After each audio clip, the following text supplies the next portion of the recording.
good afternoon, and thank you all so much for being here. And a huge thank you to Jim for being here with us for the next hour. It's such a treat and a privilege to have you here. You can't, as you can tell from our audience,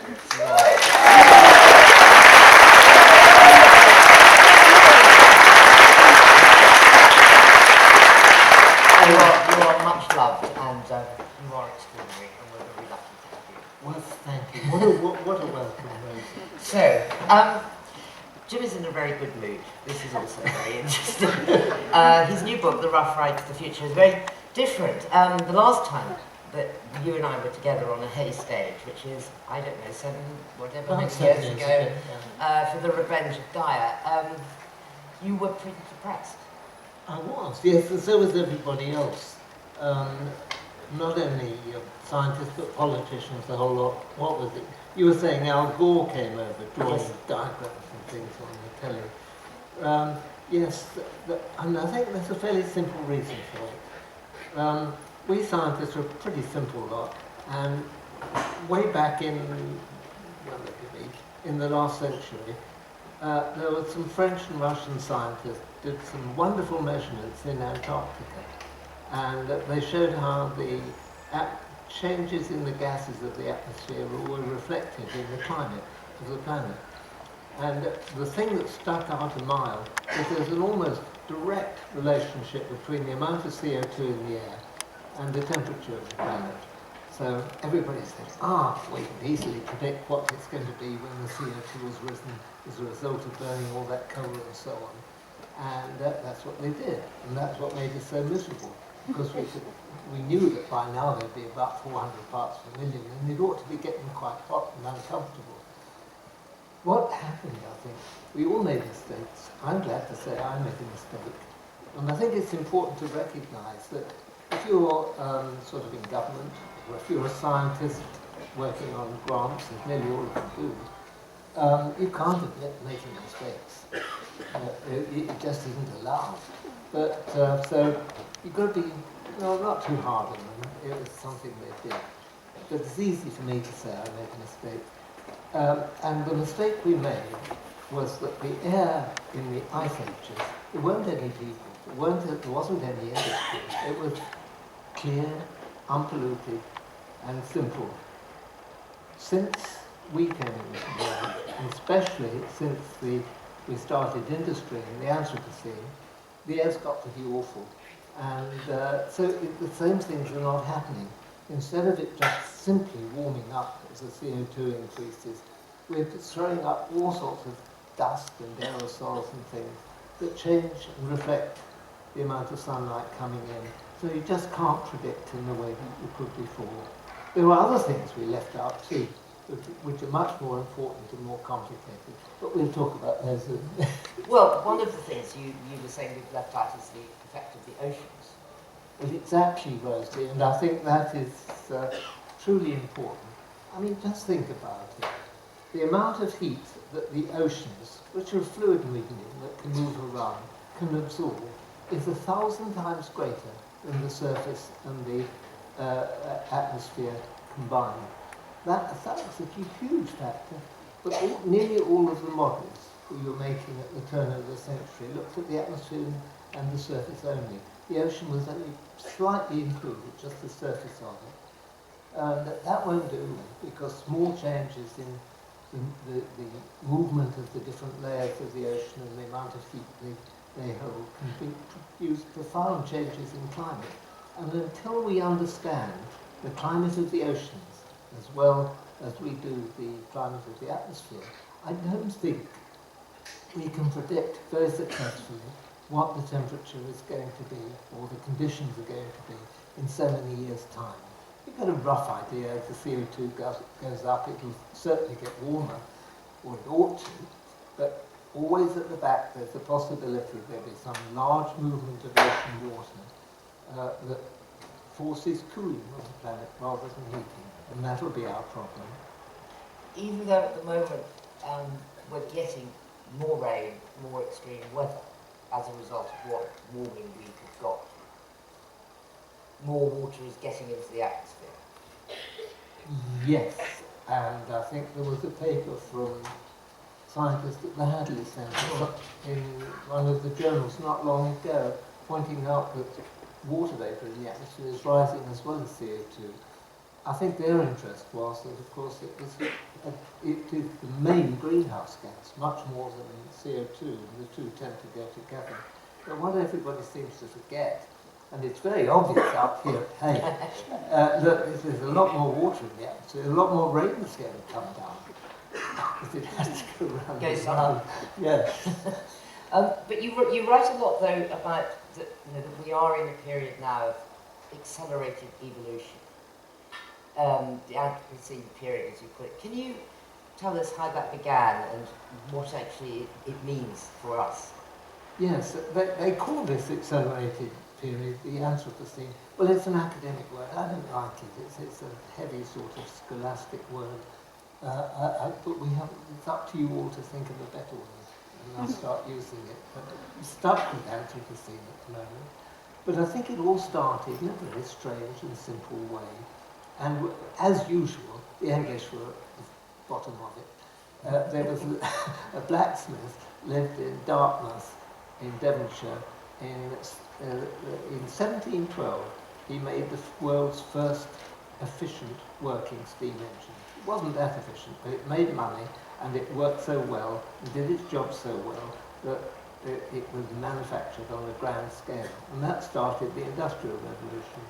And I think this was the start of the Anthropocene because it was the period when the world was driven by the inventive power of a few individuals around, and everything that we have and we think of as the product of our advance is the result of that accident that happened in Dartmouth in Devon in 1712, just over 300 years ago. If you find it difficult to believe, just think, well, then why didn't the Romans have railways or television or something else? Why didn't the Romans manage to invent a steam engine? And they invented a hell of a lot of things. What was it about the year 1712 that enabled John Newcomen to put two and two together?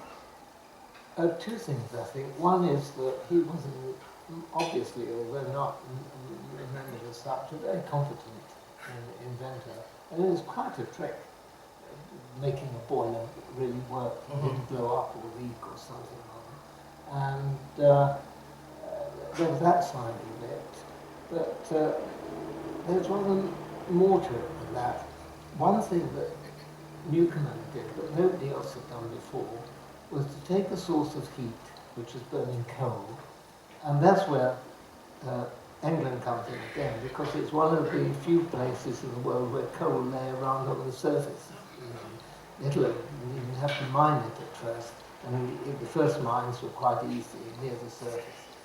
And coal gives 10 times more energy when you burn it than does wood. And this, of course, made his steam engine practical. It wouldn't have been very practical as a wood burner, although he probably could have got it done. And it was a combination of the use of a flux of energy, which I find very curious. It's about a kilowatt per square metre that kicked off the Anthropocene, Industrial Revolution. And it so happens it's almost exactly the same quantity as the flux of energy from the sun that kicked off life on the planet, and the amount you need. And it's the flux of energy where physically lots of interesting things start to happen once you exceed it.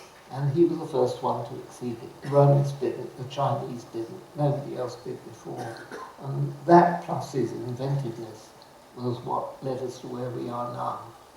And of course, Newcomen, like all inventors, would have had no idea of the impact of his invention. Absolutely Nothing. Not. And more than that, he didn't understand it. And this is one of the really curious things. You see, he invented this absolutely crucial, important thing while we're here now, and there's so many others and all the rest of it. They had no clue as to how it really worked. And it took 100 years before the first proper scientist Sadi Carnot in France worked out exactly what was the mechanism behind the things and founded the science of thermodynamics. And this is true, I think, right the way across the board in science. Things get invented, and the inventor hasn't a clue as to how it really works, but they go on making it, and people use it and think it's good. And then years and years later, a scientist comes along and explains exactly why it was done. And this is what gets all the publicity in the television and so on. Would you say that was true of Tim Berners-Lee inventing the original idea of the World Wide Web? It's an interesting thought, Rosie. I think I'd have to think about that. But if you think it's at all true, that would also be something that is accelerated incredibly fast. Oh, yes. From an idea of just communicating to what we have now, whether it's Facebook or internet or the whole world that's out there. Well, the growth rate is sort of staggeringly fast. And the extraordinary thing to me is not that it happened, but that we seem to get used to it. I mean, we're living in a world where things are happening at such an incredible pace that you'd think that they would be completely confused and lost, but we somehow would get along, and we could get to hay and all the rest of it. So what's the effect of this Anthropocene, this accelerated evolution on, there's two parts to this question. First, what's the effect on Gaia? Yes. Well, the effects on Gaia, I think, are twofold. One is it would be, if you could personalise Gaia, which I wouldn't like to do, but if you could, it would be considered a beneficial effect, or something that's happened and is just part of the rich tapestry of life in the solar system. But the second and truly important part of it is that at long last, after nearly 3 billion years or so, there appears on the planet a species that offers a chance for the future of the planet. We are an enormous benefit. I look at it as very like the very first, one of the very early organisms that appeared about 3 billion years or so ago, that was able to invent a process for taking the energy of the sun, harvesting it, the sunlight, and turning it into food and energy and everything else that's made life on the planet possible, and Gaia possible, of course. We've come along after all that time and done something just as miraculous in our way. I see us as the first species on the planet that's learned how to take the energy of the sun, harvest it, and use it to produce information. Mm-hmm. And if you talk to modern physicists nowadays, you'll find that many of them are tending to move towards a point of considering information the most important quality of the universe, and possibly something, the origin of the sort of the fundamental particles they finally get to. So if we say that when photosynthesis began and the relevant cells got together and realised they could harvest the energy of the sun, and you say you can call that an event, this was a happening, something happened and it started... An invention. So is it reasonable, you posit that there could be another invention that comes out of this accelerated age, this information age, which produces a new species of, do we use the word life, or do we use the word people, something that lives on Gaia, that keeps Gaia going? I don't think you have to posit a new step as important as the photosynthesizers or us. Once that first photosynthesizer, which was just a little cell, single prokaryotic cell, emerged, it kept the whole darn system, chemical recycling and energy recycling, going. And then it evolved in the Darwinian fashion, and through a very slow process until about nobody's quite sure of the period, but anywhere between roughly 1,000 billion years ago, a billion years ago, the cells learned to combine together in a process that a colleague of mine, Lynn Margulis, now sadly dead, coined the term endosymbiosis for. And it's from that that the next interesting step, which was trees and animals and plants and things like that grew. Before it was just a mess of swimming cells around, like a septic tank. Those are sort of natural Darwinian kind of steps, and they take an awful long time. What's happened with the appearance of us is we suddenly speeded the whole darn thing up without realizing we did it. And this is why the Industrial Revolution and everything. And it makes possible the emergence of new forms of life, just like trees emerged from the single prokaryotic cells. And this would enable Gaia to live a lot longer. And the reason for that is that if you worry about global heating here, you should worry much more about the global heating of the sun. Not as a personal thing, because it's a very long-term thing, but over the course of billions of years, the sun keeps warming up. It can't help it. It's in its nature to do so. And all stars that you see in the universe seem to behave in the same way. And sooner or later, it will be too hot for the kind of wet carbon life that we are to manage. So does Gaia die off? No. We've appeared, we've invented things that would be the basis of the new form of life. And I think the endosymbiosis will come into it.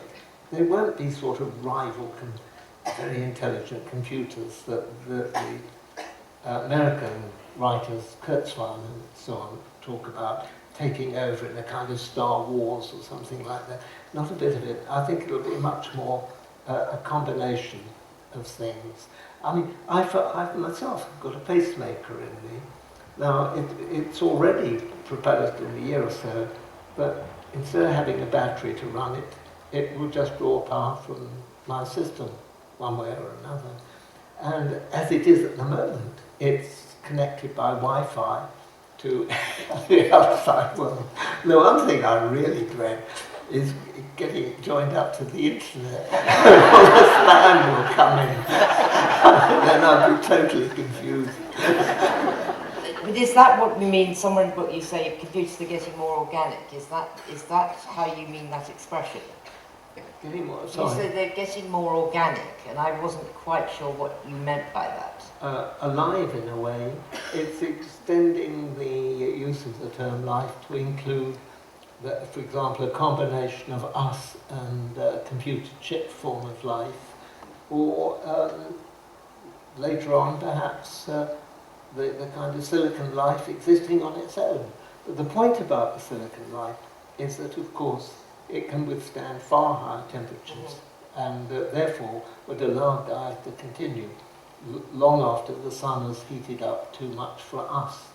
When I say us, I mean our form of life. You give, in terms of us understanding where we are in that heating of the sun, that you are kind of as old as Gaia. Is that right? I mean, as old as the Earth in terms of heating up. Yes, I wish there was some sort of chip thing that would extend my lifespan the same way, but that's an invention someone else can make. But yes, in many ways you could look on wet carbon life on the Earth as being about as old as me.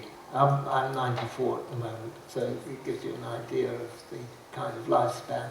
And I'm quite happy, and I'm not fretting about the future. There's too much to look forward to.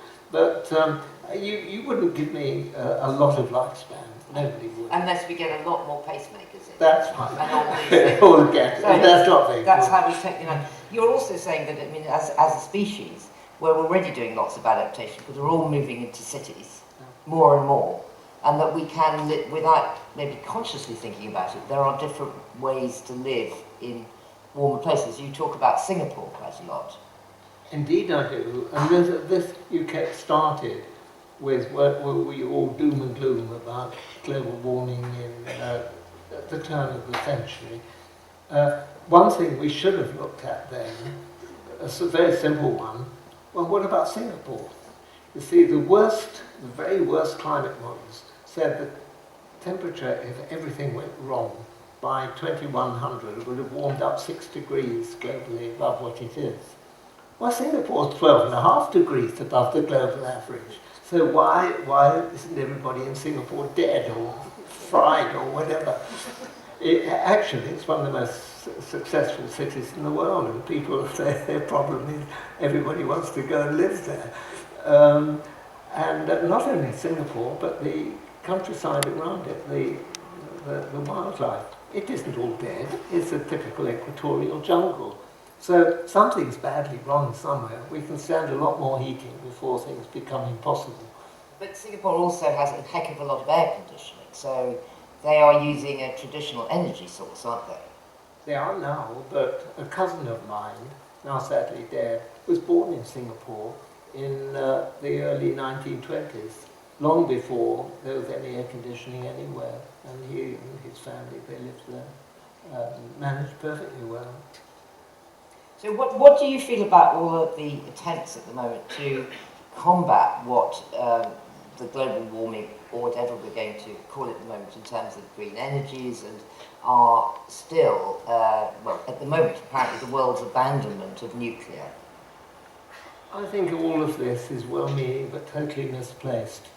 They see as dangers all sorts of imaginary things, rather as the Victorian times. If you lived in a village in Victorian times, or even up until the 1920s, villagers would be very cautious about wandering through the churchyard at night because of ghosts and demons that might come out and get them. And I think the fears that have been propagated in recent times about nuclear energy are almost in that class. And just a superstition, a religion, if you like, not a fact of science. Well, you were saying something more in the sense that, say, you know, the facts and figures that are given out about Chernobyl, about Fukushima, are very alarming, and they appear to come from reputable sources. It amazes me that that happens, because the true facts from both of those places are almost totally contrary. At Fukushima in Japan, which you would have thought was the worst nuclear disaster ever, not only has nobody died, but there's no evidence that anybody was even injured by radioactivity. So why the fuss? The same is true of Chernobyl. It's true that some brave firemen who ventured in to try and put out the reactor fires and so on died as a result of radiation exposure. But I think the total was about 75, according to the UNSCA EAR agency that investigated. And this is a tiny number compared with the figures that went out on the BBC of hundreds of thousands might die across Europe as a result. It was all nonsense. Where is it coming from, do you think? I don't know. I wish that there were, or hope that there is in the audience, an investigative journalist who will go and find out where all of the money is coming that pays for the green propaganda.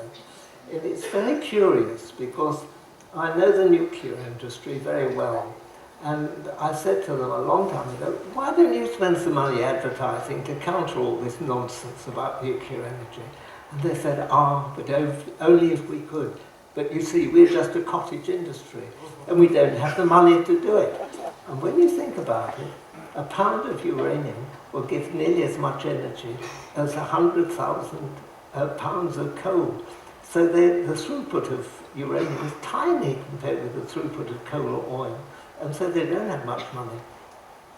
Were you surprised that a country like Germany, that has always had nuclear power and good green energy as well, suddenly pulled out after Fukushima? Who got to the German government, do you think? Well, I can only assume the Green Party in Germany did, but because their government runs on proportional representation, as many European governments do, and one of the problems about it is there's a very delicate balance of power, and if they lose the votes of one relatively small section of it, it can be quite disastrous. Well, we saw it here with the coalition. I mean, if the Liberals had all decided to say no at some point, the government would have fallen because there weren't enough. And Germany is more vulnerable that way than we are. So I can only assume that was the reason. Why the Greens did it, I don't know. Well, it looks like we won't get much nuclear power, will we, in the next foreseeable future? No, I don't think so.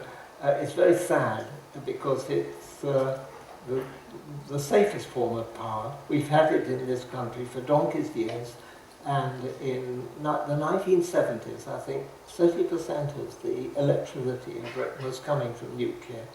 And in the whole of that time, there have been no deaths or injuries attributable to the industry itself, the radiation. I mean, somebody may have fallen over off a high building and broken their neck, but I don't call that a nuclear accident. Now, you have always been, as you describe yourself, a lone scientist. How crucial has that been to your whole life and the inventions and understandings that you've had? Well, I suppose in a way I've been a lone scientist because I've always been an obstinate, ordinary person. You say never offered you a job? Well, lots of people have offered me jobs. I didn't usually have to go seeking them. They somehow wandered in happily. Maybe there's something in luck after all, I don't know. I never forget when I reached the age of 40 and I thought it was time for a change of life, you know, life begins at 40. And I was working for the Medical Research Council in one of the most ideal scientific establishments there's ever been. That was their institute at Mill Hill in London. And I disgraced myself slightly because mine was the only lab on the third floor that hadn't got a Nobel Prize. So that was the quality of the work. And that was a government institution, believe it or not. It's almost inconceivable for what might have been classed as a civil service establishment to do that. Actually, it wasn't civil service. It was responsible only to the Queen. So that's what made it, I think, what it was. But could a concept or the understanding of Gaia, that could never have been invented if you were in a group, could it?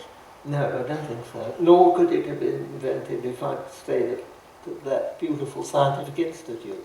But then suddenly, blind luck, there lay on my desk when I went into work one morning in spring in 1961, a letter from the director of spaceflight operations of NASA. Now, NASA was only 3 years old at that day, and nearly all of its work was being done in trailers, you know, caravans on a hillside in California. And they were inviting me to join with them in their lunar and planetary expeditions as an experimenter. Well, I'd read science fiction since I was so high, I couldn't refuse, so I shot off. And that's where Gaia came from. It was only thinking about planets and how to find life on them that I began to realise just what life on Earth really meant. But when you got the understanding of Gaia, was it complete in your understanding of it, or was it something that was a half-formed idea that then you built on over the years? A bit of both. There was a kind of flash of enlightenment that I remember so vividly in the Jet Propulsion Laboratory in California. One afternoon I was sitting there in a room with Carl Sagan, many of you probably heard of, an American astronomer, and discussing these sorts of notions. And in comes a man, an astronomer, bearing in his arms a great pile of paper. And we both said, well, what's that? And he said, oh, the complete analyses of the atmospheres of Mars and Venus. And I said to him, well, what does it show? He said, it shows that both Venus and Mars have atmospheres that are almost nothing but carbon dioxide, just traces of other gases. And I immediately knew, thinking of our own atmosphere with its weird mixture of gases, methane mixed with oxygen, is chemically ridiculous. That there must be life on the surface that's making it. And then I realised it has to regulate. It all came in as a flash, that the notion of the Earth as a self-regulating system. And Carl then said, oh, I don't really believe that would be possible, it could never happen. He said, but there's one thing in your favour. We astronomers know that the sun is warming up. So if it was warm enough for life to begin, 3.5 billion years ago. Why aren't we all boiling down? Right. Why haven't we done what some other planets have done as well? Yes. And then it occurred to me, of course, if the planet can regulate the atmosphere, the amount of carbon dioxide in the air, for example, then it can control the climate. So was it very frustrating then for many years that the scientific community said, no, this just can't be right? Not really. You don't expect in science that ideas like that are going to be taken up quickly. It's not the nature of the science game to do it that way. It has to go through process and procedure and writing papers and getting them peer reviewed and things. And the problem was the biologists who were prominent on the peer review panels just couldn't stand the idea at all. Why? It seemed counter to Darwin, you see. I don't know why they thought it was counter to Darwin, but they did. And they said, no, throw it out, it's all rubbish. And so you couldn't publish papers on it. When were you first able to publish papers? Well, the first paper on it was in Nature, strangely enough, which is a proper peer-reviewed journal. But that didn't say anything about Gaia. It was just a physical basis for life detection. So when would you say that Gaia got accepted into mainstream science? How recent? Has it? Do you still feel it maybe hasn't? Oh yes, I don't think many of the Earth science community would ever dare to mention the word and expect to be treated seriously. They've accepted most of it, but they call it Earth system science. Earth system science, well, it's not quite so romantic as Gaia. That's part of the trouble. Okay, I'm going to open up to questions, which I know there will be lots. Can we turn the lights? And there's a hand right here. Where are the... Okay, can we start with this guy in the middle here? Yeah, and then we'll come to you second, okay? Hi there. I wondered whether you thought in the future, the future genetic modification, whether that will be will enhance the biodiversity of the planet or is a threat. Did you hear that? Yes, I did. Okay. No, I'll try and answer that one. Well, biodiversity is a very difficult quantity to really talk about. For example, there's a great talk at the moment about the loss of biodiversity. Most people consider that what we're up to is reducing the amount of biodiversity on the planet. That may be true, but what bothers me as a scientist is that how nobody looks for increasing biodiversity as a result of what they're doing. I mean, you don't have to think very far. There must be hundreds, if not thousands or millions of species of bacteria now roving around that are resistant to antibiotics that weren't there before. Everything we do makes changes in the ecosystem, and everybody is so carried away with, I can only call it green propaganda, that they look only for the harmful effects, never for anything that might be different, not necessarily beneficial, but a result of what we're doing. So biodiversity is a messy thing, but your question was really about what I was saying about endosymbiosis with silicon life or something like that. I can see it only increasing hugely the biodiversity as a planet. I'd be very interested to hear from you the advantages or the disadvantages of the acidification of the oceans which will occur with the carbon dioxide increase. Thank you for that question. Yes, I did hear that. Yes, I really can't give a very satisfactory answer to that because I just don't know. Certainly one would imagine that making the ocean more acid will be harmful to the formation of shells, of the shell-forming organisms in the ocean and the corals and things like that. But I don't know what other changes are happening too. Or how, don't forget biology is pretty resilient, and if something bad happens at one place then something else changes to balance it. I don't know personally enough about it to give a sensible answer to your question. Thank you.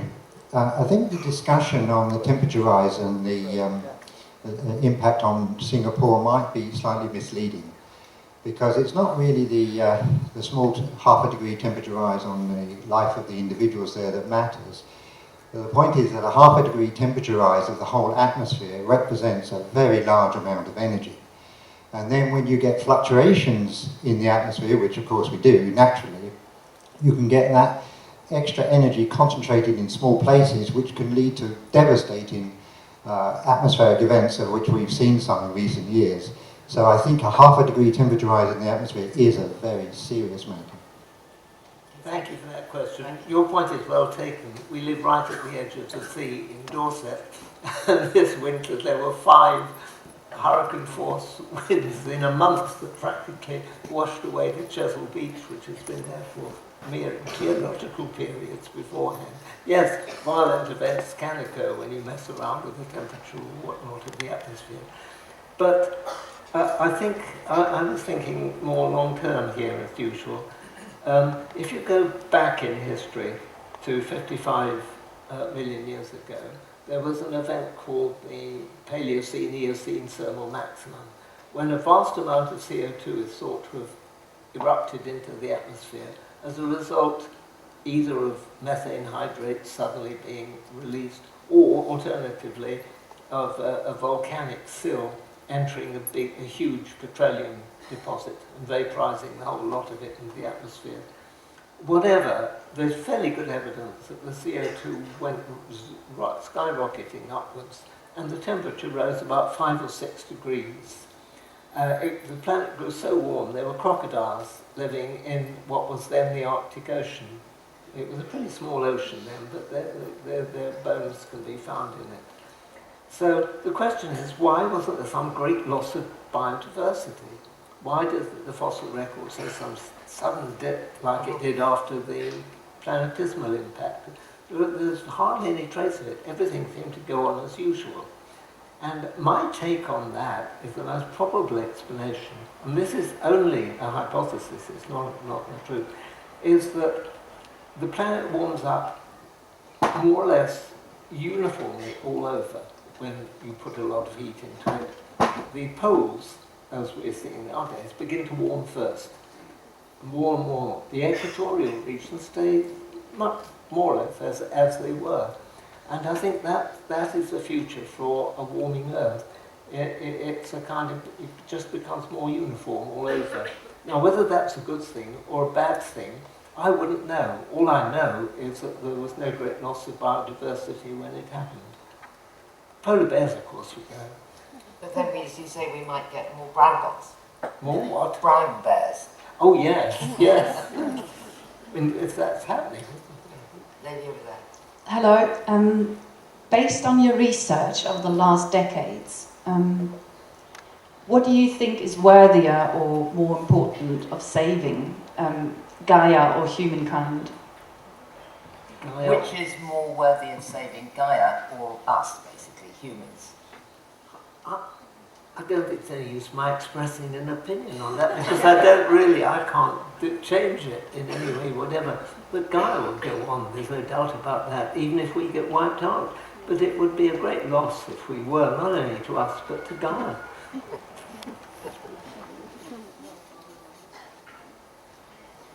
Are we wrong in demonising CO2 and spending hundreds of billions of pounds, which we haven't got, or dollars in every country of the world, in trying to reduce levels?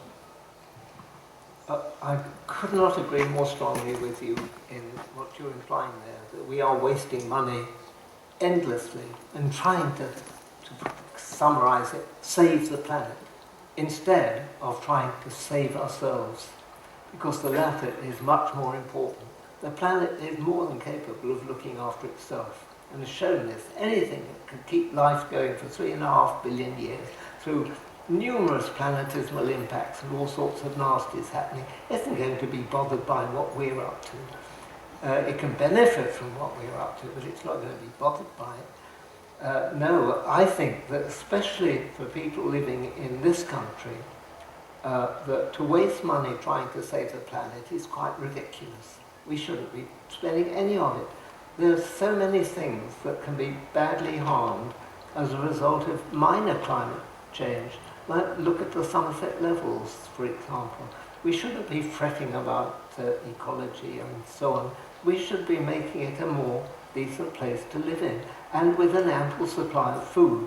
We nearly died in World War II because there was not enough food growable in the country. Improved agriculture has certainly produced more, but the way we're running at the moment, there'll be no farmland left. And I think we should be taking care of ourselves and that sort of thing, and moving to live in cities, which we're doing naturally anyway, rather than fretting about the planet. The planet will take care of itself.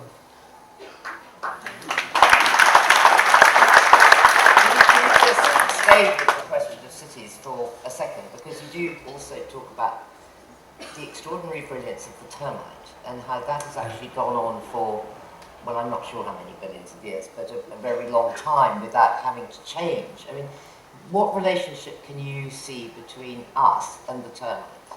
Well, if I were a typical numerical scientist modelling systems like the climate and people and so on in a lab, I would wonder about the termites, because in a sense, or the ants or the bees, those social insects are very like a good model. You've got a lot of units all together. What do they do when things change? Well, I think it's curious and very interesting that about 100 million years ago, the termite, I think that dates wrong, a good biologist may correct me on that, the termites and ants and other social insects suddenly decided to form great big social communities, cities if you like. And if you've only to travel across Australia to see the air-conditioned towers of the termites all across the desert, and if you investigate, they have flourishing communities under the ground with cool air drawn through them by the updraft of the termite chimney above them. And this was a response of a model invertebrate system, probably to climate change. Certainly in a place like Australia, I think that fits, or that's more recent.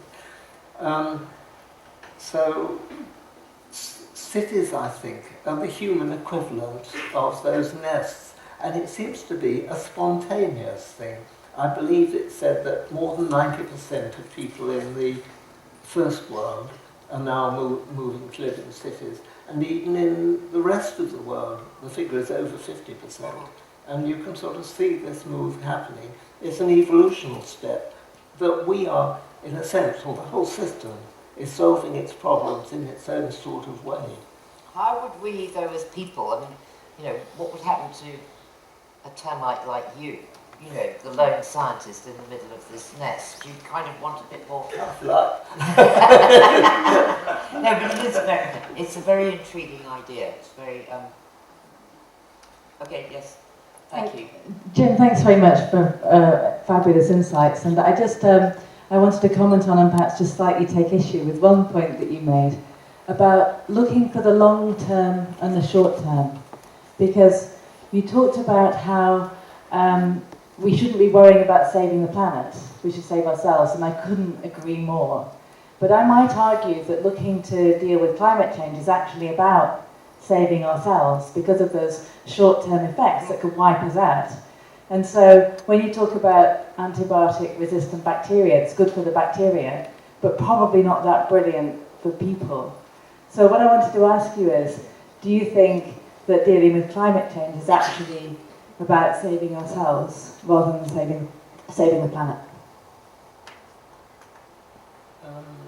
She wants to know if we need to deal with climate change because it's going to have a lot of very adverse effects on humans, like antibiotic resistance, like floodings, like all these things, and that in fact it is about saving ourselves to combat climate change.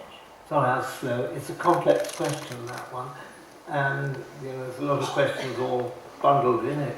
The first thing I'd say, I don't think we could have the capacity or the knowledge to do anything about saving the planet. And most of the things we're doing at the moment are useless and wasteful. cutting back on fuel consumption probably is about the only thing that we can sensibly do. But we don't understand the Earth sufficiently to try and save it. And it's sheer hubris to think that we can.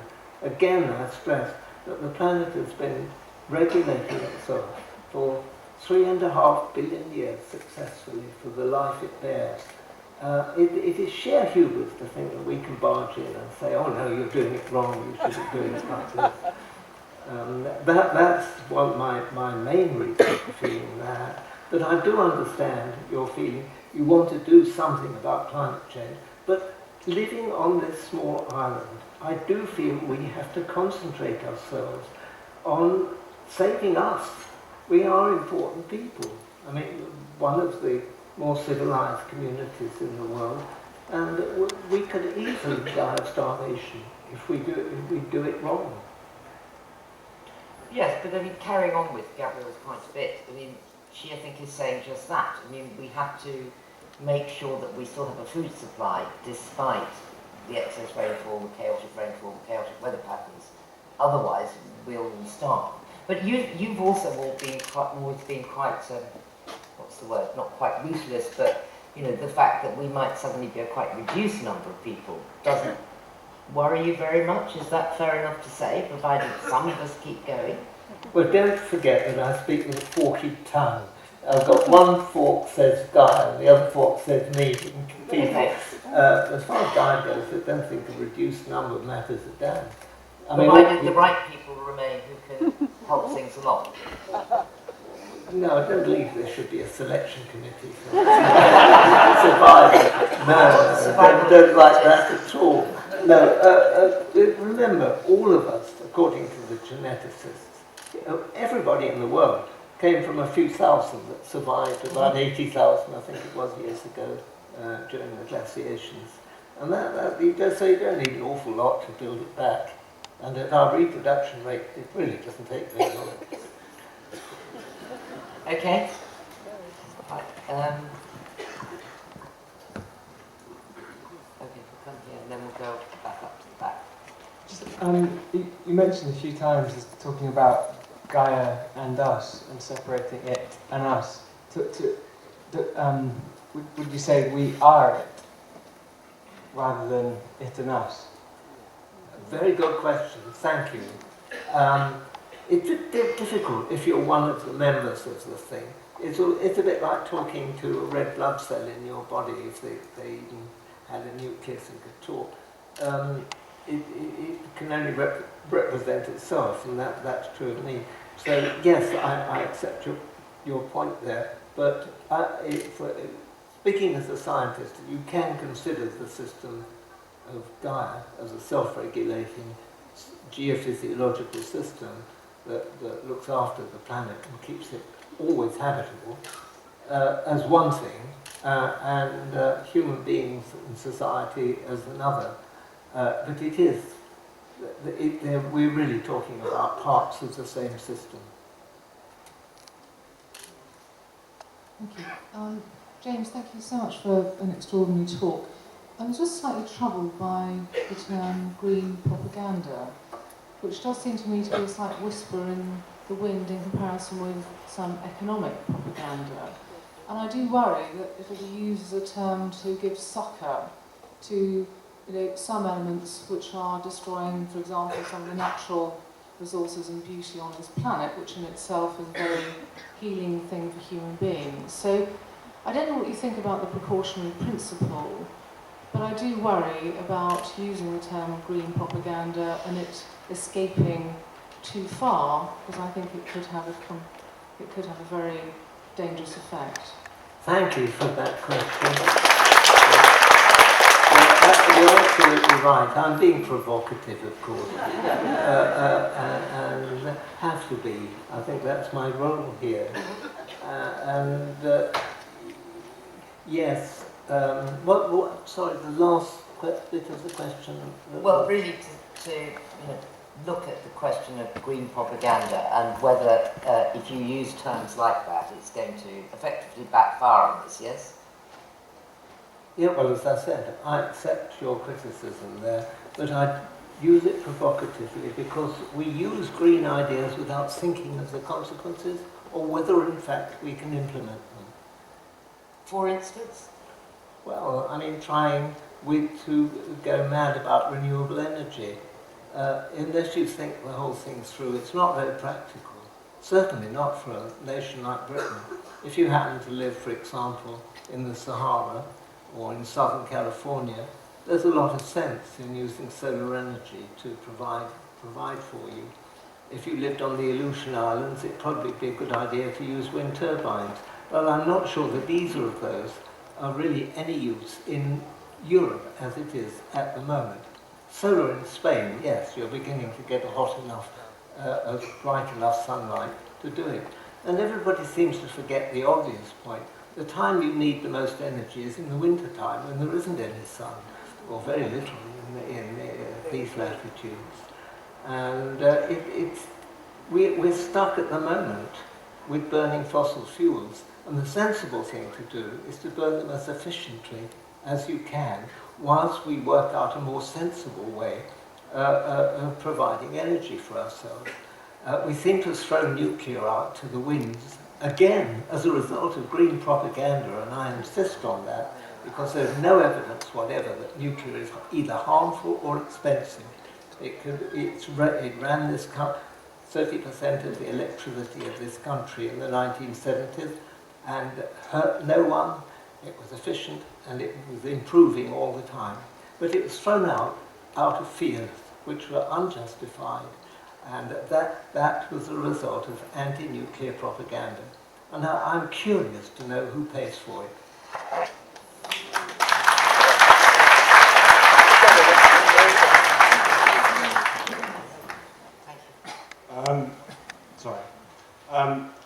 I've got too many questions to ask, really, but I'm wondering if you think that perhaps you've changed your mind from a tragic mode of thinking to a more comedic mode of thinking, where self-regulation is this rich, sort of diverse play, almost a Shakespearean play, in which you just sort of have to muddle through and hope everything's going to work out okay. I'm wondering if you see the sort of whole process of Gaia this way. Not really. Somebody, a critic once said, well, Gaia's just a theory. Well, what's in the theory? After all, Shakespeare's dead, all the world's a stage. There's another global theory. But it isn't, is it?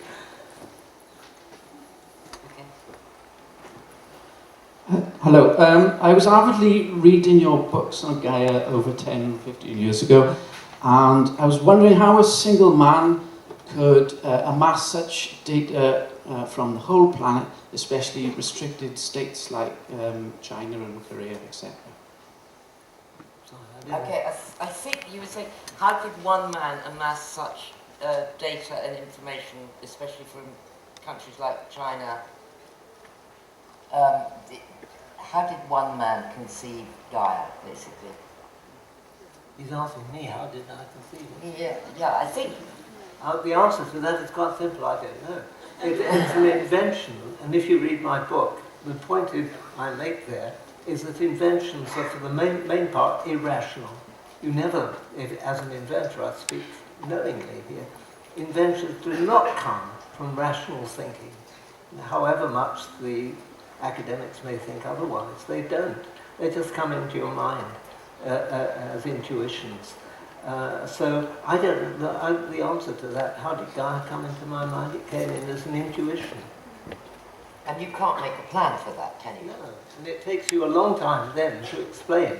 I invented a number of devices, and the inventions were very practical and used globally, but it took me years and years before I understood how they worked. Okay, up there. Hello. Thank you very much for this, James. And I understand the point about hubris in presumably intervening in such a complex system to try and save the planet. But surely, with all due respect, you're pulling a sleight of hand here in that what the Green lobby is wanting is precisely to stop intervening. And surely there's nothing more hubristic than to knowingly continue to intervene, pushing a complex system towards tipping points that we know we don't understand.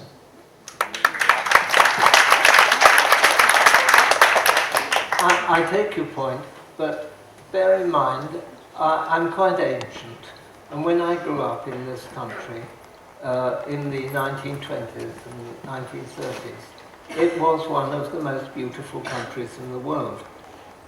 We had an absolutely stunning countryside, and it very much moved my thinking on green things. Natural history was a subject that everybody from interested from Gilbert White at Selborne onwards, sort of. Darwin was, above all, a great naturalist, and as well as a great scientist.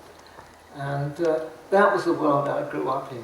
When I see modern Greens heedlessly destroying countryside because of their pet nostrums like solar cells or wind turbines, it distresses me more than someone. Maybe I'm wrong, but that is where I come from.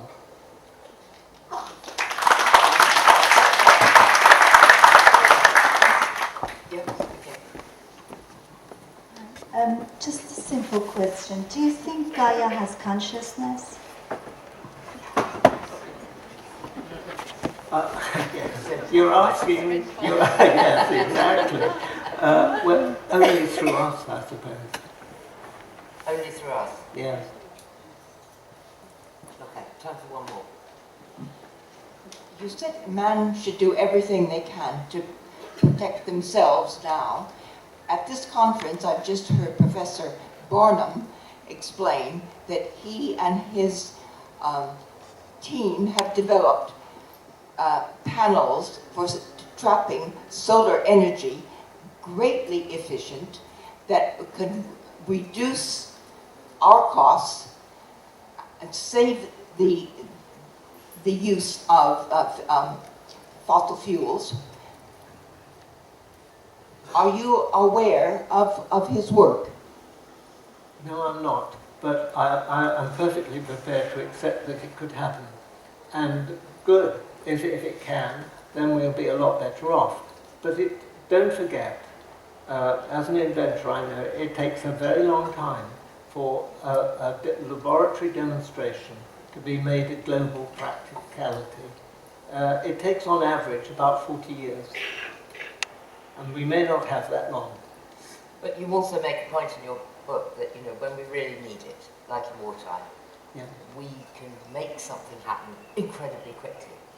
Indeed we can, yes, but we don't have a wartime atmosphere about global. If we looked on climate change and that kind of thing, global change, in the spirit of a wartime atmosphere, then one of the first things that would happen would be democracy would be suspended for the duration, as it was, and action would be a lot faster and possible. But I don't see that happening. Do you? Well, but you never know. I mean, I think that responding to your spirit of optimism, which you came here with today, we should be optimistic about the discovery of the solar panels. And also, Jonathan Porritt was here yesterday just talking about the new storage systems that we have and how they are really accelerating in terms of technical skill, and to be able to say, yes, as you say, we need the energy in the winter, maybe we can start to store it. So perhaps we should be optimistic about our... I still come back to the argument I made before. We are an overcrowded small island on an overcrowded world. We should be thinking first about feeding ourselves and surviving, not thinking about saving the planet. Well, on that note, I'm afraid we're at the end of the session. So, A Rough Ride to the Future by James Lovelock will be on sale in the bookstore now, and James will be there to sign copies. Please give him a huge hand.